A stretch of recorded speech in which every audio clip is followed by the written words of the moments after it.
नमस्कार दोस्तों, ये बात उन दिनों की है जब बुद्धा मरवन में अपना समय व्यतीत कर रहे थे। इस समय तक बुद्धि की प्रसिद्धि दूर दूर तक फैल चुकी थी। बहुत दूर दूर से लोग अपनी चिंताओं और परेशानियों का समाधान खोजने के पास आते थे। ऐसे ही एक दिन जब बुद्धा मरवन में अपने शिष्यों को प्रवचन दे रहे थे, तो एक अधेड़ उम्र का व्यक्ति अपने 2021 वर्ष के पुत्र को अपने साथ लिए बुद्धि की तरफ चला आ रहा था। जब यह प्रवचन स्थल के पास पहुंच गए तो एक नजर उन पर डाली और इशारे से बैठने के लिए कहा। जब प्रवचन समाप्त हो गया और सभी लोग वहां से चले गए तो बुद्ध ने उस व्यक्ति को अपने पास बुलाया और बैठने के लिए कहा। वहां चारों तरफ हरियाली छाई हुई थी। मौसम बहुत सुहाना था और तरह तरह के पक्षियों की आवाजें गूंज रही थी। ऐसा नजारा देखकर उस व्यक्ति को अंदर से असीम शांति महसूस हो रही थी।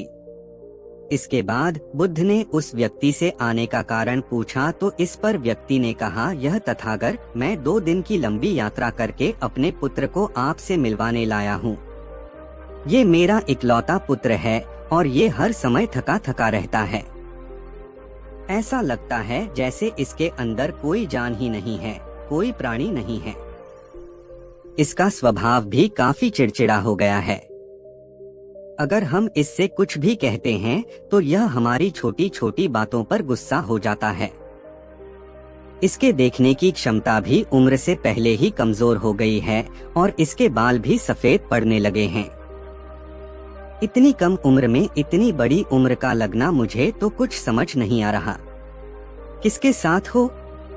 क्या रहा है तथागत? मैं अपने पुत्र के स्वास्थ्य को लेकर बहुत चिंतित हूँ। जब मैं अपने पुत्र को वैद्य जी के पास लेकर गया तो उन्होंने कुछ औषधि दी और कहा, अपने पुत्र को तनाव कम लेने के लिए कहो।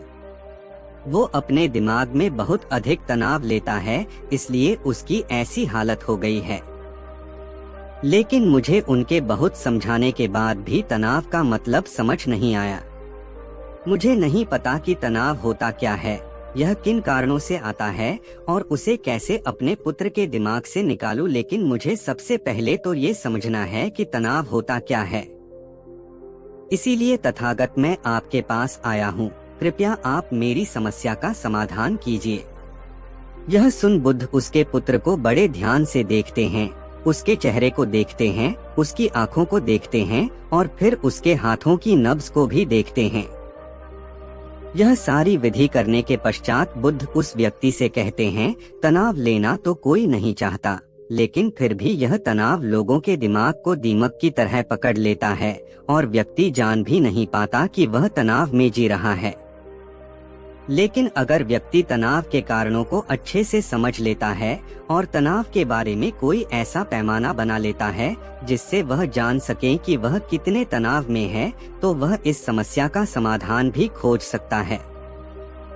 सबसे पहले तो तुम ये समझो कि तनाव होता क्या है।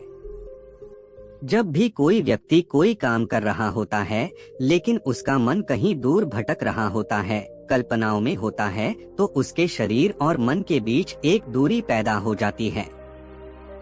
यह दूरी जितनी अधिक होगी, व्यक्ति उतनी ही ज्यादा बेहोशी की अवस्था में होता है और शरीर व मन के बीच की इसी दूरी, इसी खिंचाव को तनाव कहा जाता है।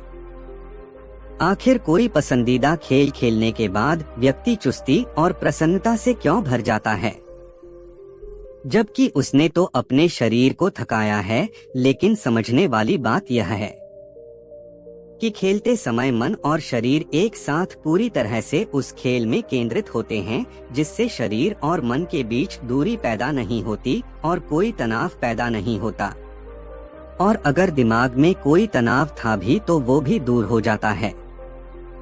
लेकिन इसके विपरीत जब हम कोई ऐसा काम करते हैं जो हमें पसंद नहीं है, तो हमारा ससुर तो उस काम को कर रहा होता है, लेकिन हमारा मन कहीं दूर कल्पनाओं में भटक रहा होता है, जिससे शरीर और मन के बीच एक दूरी पैदा हो गई और तनाव ने जन्म ले लिया।